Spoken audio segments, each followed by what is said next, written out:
They cross borders as one would open the door, not to flee, but to build. They move between languages, countries, and commitments, guided by care, justice, and transmission. These are Malagasy women, in motion, on a mission, in the light. Welcome to this series of audio portraits produced by Bema Media as part of the Move Africa project supported by African Women in Media. Stories that whisper what it means to migrate, to create, and rise on the African continent and beyond. For this very first episode, we listen to Fanza Raoulersu. Originally from Madagascar, Fanza moved to Gabon to work in the field of humanitarian action. A deeply committed woman, she defends children's rights through her advocacy work. Her journey reminds us that migration can also be a choice driven by our own purpose, that sometimes we leave a country not for ourselves, but to serve something greater than ourselves. C'est vraiment à ce moment-là que je devais partir de Madagascar, vu que le Gabon, j'ai été qualifiée après quelques processus en interne. Il y avait une offre d'emploi comme chaque fois et en fait, ma condition était vraiment d'aller dans un pays où je peux emmener ma famille. Donc, le Gabon s'est présenté à moi comme une opportunité. Donc, j'ai soumis ma candidature. Heureusement, après toutes les étapes, c'est un peu long. J'ai été retenue et c'était durant la COVID et c'était comme on vivait vraiment dans une incertitude et tout cela. Ça m'a beaucoup aidé de vraiment faire le choix de partir. Comme je me suis dit, ça n'arrive qu'une fois, il y a la COVID, tout peut disparaître d'un jour à l'autre, donc c'est mieux de partir. Donc on s'est préparé dans ce sens. Donc je peux dire que le Gabon m'a retrouvée, mais pour moi c'était vraiment une opportunité que je pouvais pas négliger. Alors, petite fille, j'étais une fille très ambitieuse, je venais d'une grande famille. Les autres frères et sœurs, ils étaient très casaniers, tandis que moi, j'étais vraiment la petite Dora qui voudrait tout le temps sortir de la maison, rencontrer des gens, se balader juste dans ma ville natale, parler avec les gens. Donc, j'étais vraiment la petite Fanza qui était celle qui voulait vraiment découvrir le monde, quoi. Donc, petite fille, j'avais pas trop en tête un pays africain, vu que moi-même, je me sentais déjà en Afrique, même si j'étais à Madagascar. Mais je pensais plutôt à visiter les États-Unis, New York spécifiquement. Je me souviens, j'avais un petit cahier de souvenirs. Je pense que toi-même, tu avais ça quand on était petit, non? Moi, j'écrivais dedans que je voulais I wanted to breathe the air of New York one day. Et bizarrement, en 2014, ça s'est réalisé, c'est-à-dire combien d'années derrière, je ne sais plus. Donc, petite déjà, j'étais vraiment quelqu'un qui aime explorer le monde, quoi. Alors, le déclic m'est venu vraiment, tu vois, quand ma mère est décédée en 2019. Donc, c'était vraiment un déclic pour moi pour dire que voilà, on n'a qu'une vie, il faut profiter. Et d'ailleurs, mon père, qui est resté seul alors, nous a dit que la vie ne se résume pas à rester en groupe. Vu que nous, Malgaches, nous sommes très famille, nous sommes toujours ensemble et tout ça, il a dit... Allez parcourir le monde, faites votre vie, ne vous occupez pas trop de moi, je vais faire ma vie, je vais poursuivre ma vie et tout ça, votre maman est décédée maintenant. Donc c'était vraiment pour moi le déclic, tu vois, et la COVID aussi. D'ailleurs, à pousser, c'était genre un deuxième déclic pour dire qu'on peut tout perdre d'un jour au lendemain, avec les pertes qu'on a eues durant la COVID. Donc, c'était ça, quoi. Madagascar. J'ai beaucoup de souvenirs de Madagascar que je tiens, mais le souvenir qu'on me reconnaît en étant malgache, c'est que je suis vraiment quelqu'un de bosseur. On nous reconnaît comme des bosseurs dans notre milieu. Et nous avons ce professionnalisme que les gens admirent vraiment. Donc, je pense que j'ai pu emmener en moi cet héritage aussi quand je suis partie de Madagascar. Alors, tu sais que c'est pas facile de partir, hein. Le moment où j'ai reçu l'offre, j'avais 2 mois pour partir parce que à cette époque, je devais toujours discuter avec mon superviseur de l'époque. Il m'avait dit 2 mois, donc, et je voulais aussi prendre des congés parce que justement, aller d'un pays à l'autre, il faut ce moment d'adaptation. Donc, j'ai demandé quelques jours de congé avant vraiment de commencer. Et d'ailleurs, tu sais, c'était pas facile parce que tu sais pourquoi en fait? Parce que je me souviens, c'était en 2021 et en février 2021, nous venons d'emménager dans notre nouvelle maison. C'est une maison où on vient de construire. C'était nos efforts personnels. C'était vraiment nos premiers efforts concrets personnels de moi et de mon mari. Et on venait d'emménager dans cette maison-là. C'est à la chaux. En plus, l'air était trop frais. Tout était trop bien. Mais quelques mois après, alors on va dire que mai, j'avais reçu l'offre. Vu que je devais, le 21 juillet, je devais commencer mon boulot. Donc, c'était ça un peu. Il y avait ce genre de précipitation et que j'ai vraiment regretté de ne pas trop profiter de cette maison où j'avais ma chambre que j'ai designée à mon style, ainsi de suite.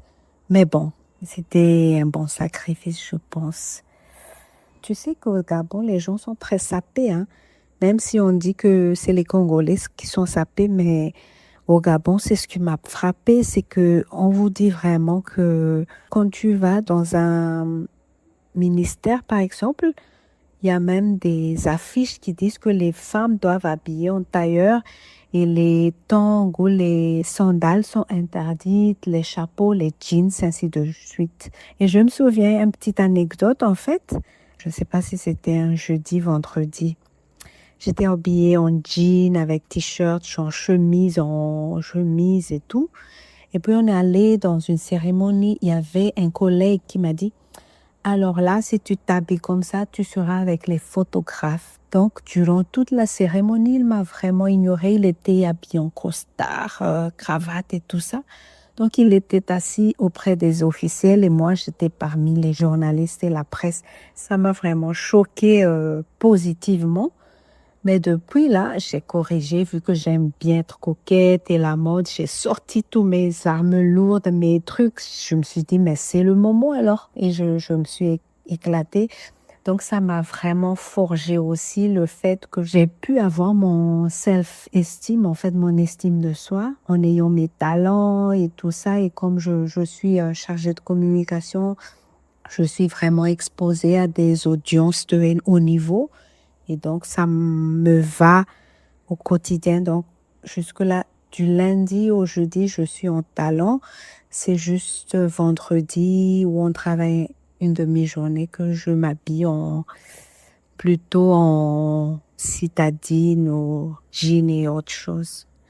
Alors, pour les paperasses, je travaille dans un organisme où tout est vraiment encadré, où les gens sont très professionnels, où ils savent quoi faire, comment faire. Donc, j'ai été vraiment accompagnée là-dessus pour la carte bleue, pour tout. J'étais vraiment, on m'a beaucoup accompagnée dans le département ressources humaines, que le département administration pour tout ce qui est visa, autre chose, même pour ma famille. Tout est vraiment préparé et on me donne, je n'ai qu'à préparer juste mes valises et c'est vraiment une chance énorme. J'avais pas trop de préjugés en tant que femme malgache en fait, mais peut-être du fait que c'est un pays africain et que les malgaches ont plutôt la peau claire, on me dit souvent la métisse avec mes cheveux. Ce sont juste des petits détails que je considère pas trop en fait. Je me souviens que pendant mon installation, avant mon installation, mon départ aussi, comme j'ai beaucoup de collègues, d'anciens collègues ou d'amis qui travaillent déjà dans des organismes internationaux qui sont déjà des expatriés, j'ai demandé un peu de leur expérience, comment ils ont vécu ça et comment ça se fait, ainsi de suite. Donc, ils m'ont donné des petites recettes. Mais ce que j'ai fait, c'est vraiment, par exemple, pour le cas du Gabon, j'ai cherché des personnes sur LinkedIn, des Malgaches, avec qui je pouvais m'entretenir et me préparer. D'ailleurs, ces premiers contacts deviennent de bons amis à nous actuellement. Et heureusement, j'avais une copine qui était dans la même université que moi à Tana, dans la capitale de Madagascar. Elle s'est installée au Gabon, donc elle m'a beaucoup aidé aussi pour mon installation. Et je la remercie beaucoup. Elle s'appelle Ando. Elle est mariée à un Gabonais. Donc, elle m'a aussi facilité. Mais tout cela, en fait, c'est pour dire comme si tout a été facilité. Et comme je suis une personne très ouverte aussi, j'ai eu beaucoup d'ouverture aussi, en fait. Et voilà notre rencontre avec elle. Elle m'a même proposé son gîte d'accueil où j'ai dû rester quelques jours chez elle avant de déménager, avant que je ne trouve la maison. Donc, on a beaucoup parlé de notre vie universitaire, comment ça s'était, comment elle se retrouve. C'était un catch-up entre friends, quoi. Donc, c'était vraiment ce catch-up et ça m'a ramené, elle m'a encouragée et elle m'a aussi rassurée qu'il n'y a rien d'inquiétant, que la vie c'est normal et tout cela, et qu'on va passer du bon temps au Gabon. Et aussi une rencontre qui m'a beaucoup marqué, c'est que la communauté malgache au Gabon, ils ont organisé, c'est pas tout le monde en fait, mais quelques groupes, tu vois, ils ont organisé un petit pique-nique pour nous. On était deux qui étaient nouvellement arrivés, donc on avait ce premier contact et ça m'a quand j'y pense, en fait, ça m'a beaucoup marqué aussi parce que je me souviens comment chaque personne était, comment quelques années plus tard. Ah, Madagascar. Les Malgaches sont beaucoup sur les réseaux sociaux. On apprend beaucoup des réseaux sociaux, mais je trouve en fait c'est vraiment dommage pour Madagascar quand on est dans un pays qui a aussi beaucoup de ressources naturelles. Les routes sont tellement bonnes que tu t'imagines des fois, mais pourquoi mon pays il est comme ça? Ou que quand tu sors à 10 heures du soir, à 23 heures, tu te sens en sécurité, tu fermes juste la porte, tu peux aller partout, tu vois les feux tricolores sur les routes là. Et tu te dis, mais seul Madagascar n'a pas ce genre de feu-là. Donc, quand tu vois leurs écoles très beaux et tout ça, tu te dis, mais c'est vraiment dommage. Je trouve qu'on a vraiment mal géré notre pays et que les ressources ne sont pas vraiment allouées là où elles devaient être. C'est ça. J'encourage toujours ma nièce, ma amie, cousine, parce que la plupart se plaignent qu'il n'y a rien à faire à Madagascar et je les comprends parce que la vie devient dure, hein. Chaque année, on passe nos étés là-bas et chaque année, nous voyons en fait la valeur de la monnaie malgache et on se demande des fois comment les gens vivent. Même à l'époque, je me suis dit comment je pourrais vivre si je restais à Madagascar. Donc, je peux leur dire que il faut toujours sortir de son zone de confort et think outside the box. C'est ça, par exemple, ma nièce vient de partir aussi et là où elle se sent bien maintenant, elle continue son master, donc elle se sent bien maintenant. Donc si on a qu'une seule opportunité dans la vie, il faut vraiment la saisir et la bien saisir aussi. La phrase avant son départ, je dirais, aie confiance en toi et garde toujours cette positivité. Il y aura toujours des problèmes, mais tu vas gérer. Je pense que c'est ce que j'ai fait jusque-là. Je suis très positive en fait.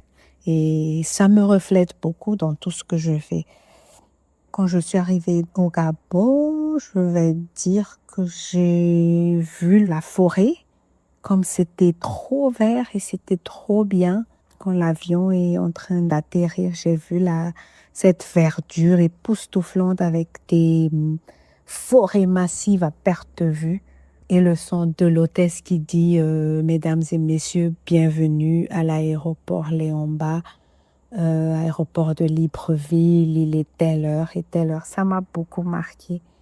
Equipo, equipa, equipo, equipa, ça va, c'est ça va. This content is produced as part of the Move Africa project, commissioned by the African Union Commission and supported by GIZ. The views and opinions expressed are those of the authors only and do not necessarily reflect those of GIZ or the African Union.